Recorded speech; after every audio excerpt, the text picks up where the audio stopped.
ಪುನೀತ್ ರಾಜ್ಕುಮಾರ್ ರವರ 50ನೇ ವರ್ಷದ ಹುಟ್ಟುಹಬ್ಬದ ಪ್ರಯುಕ್ತ ಮೈಸೂರಿನ ಇನ್ಕಲ್ ರಿಂಗ್ ರೋಡ್ನ ಸಮೀಪವಿರುವ ಸಮಸ್ತ ಹೋಟೆಲ್ ಎದುರುಗಡೆ ಸಮಾಜ ಸೇವಕರಾದ ಬಸವರಾಜ್ ಮತ್ತು ಅವರ ಕುಟುಂಬ ವರ್ಗದವರು ಸಾರ್ವಜನಿಕರಿಗೆ ಅನ್ನ ಸಂತರ್ಪಣೆ ಜೊತೆಗೆ ಬಟ್ಟೆಗಳನ್ನು ವಿತರಿಸಿ ಮಾತನಾಡಿದ ಅವರು, ಪುನೀತ್ ರಾಜ್ಕುಮಾರ್ ಅವರ ಸಮಾಜಕ್ಕಾಗಿ ಮಾಡಿದ್ದ ಸೇವೆಗಳನ್ನು ಮುಂದುವರಿಸುವ ಪ್ರಯತ್ನವಾಗಿದ್ದು, ಮುಂದಿನ ದಿನಗಳಲ್ಲಿ ಇನ್ನೂ ಹೆಚ್ಚಿನ ಸಮಾಜ ಸೇವೆ ಮಾಡಬೇಕೆನ್ನುವ ಆಸೆ ಎಂದು ಬಸವರಾಜ್ರವರು ವ್ಯಕ್ತಪಡಿಸಿದರು.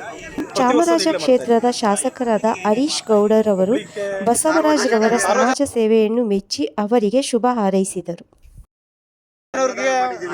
ಸೆಲ್ಫ್ ಮಾಡ್ತಾ ಇದ್ದೀವಿ. ಬಟ್ಟೆ, ಅಂಗವಿಕಲರಿಗೆ ಗಾಡಿಗಳು, ವೀಲ್ ಚೇರು ಮತ್ತು ಊಟ ಇವೆಲ್ಲ ವ್ಯವಸ್ಥೆ ಮಾಡ್ತಾ ಇದ್ದೀವಿ. ಮಾಡ್ತಾ ಇದ್ದೀವಿ.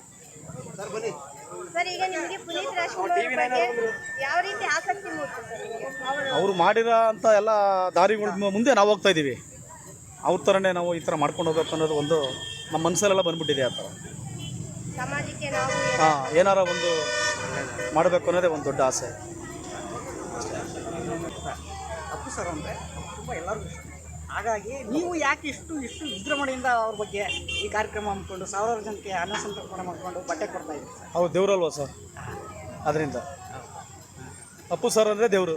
ಆ ದೇವ್ರ ಹೆಸರಲ್ಲಿ ನೀವು ಆ ಥರ ಮಾಡ್ತಾ ಇದ್ದೀವಿ. ಅದು ತುಂಬ ಸಂತೋಷ ಆಗುತ್ತೆ ನಿಮಗೆ, ನಿಮ್ಮ ಬಂಧುಗಳಿಗೆ, ಪ್ರತಿಯೊಬ್ಬರಿಗೂ ನಮ್ಮ ಸ್ನೇಹಿತರಿಗೆ ಎಲ್ಲರಿಗೂ ಅವ್ರು ಕಂಡ್ರೆ ತುಂಬ ಆಸೆ. ಮಾಡಬೇಕು ಅನ್ನೋದು ಒಂದು ಉತ್ಸಾಹ ತುಂಬ ಮಾಡಬೇಕು. ಅದರಿಂದ ಈ ಕಾರ್ಯಕ್ರಮ ಮಾಡ್ಕೊಂಡು ಹೋಗ್ತಾ ಇದ್ದೀವಿ. ಸಂಜೆ ಗಂಟೆನೂ 4 ಗಂಟೆ ಗಂಟೆನೂ ಈ ಕಾರ್ಯಕ್ರಮ ನಡೀತಾ ಇರುತ್ತೆ. ಈಗ ಮೇಡಮ್ ಒಂದು 11 ಗಂಟೆ ಸ್ಟಾರ್ಟ್ ಆಯಿತು. ಎಲ್ಲ ಬರ್ತಾ ಇದ್ದಾರೆ. ಅವರು ನಮ್ಮ ಗಾಜನೂರು ಕುಟುಂಬ ವರ್ಗದವರು, ಅಪ್ಪು ಅವರು.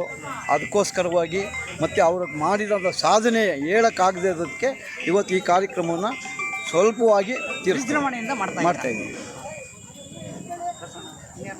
ಆದರೆ ಪುನೀತ್ ರಾಜ್ಕುಮಾರ್ ದೇವರ ಸನ್ನಿಧಾನದಲ್ಲಿ ಇದ್ದಾರೆ.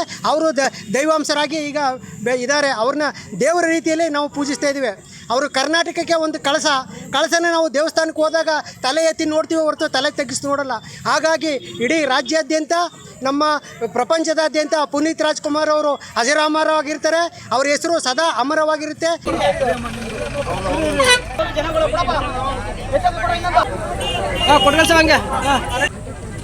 ಬನ್ನಿ ಸರ್.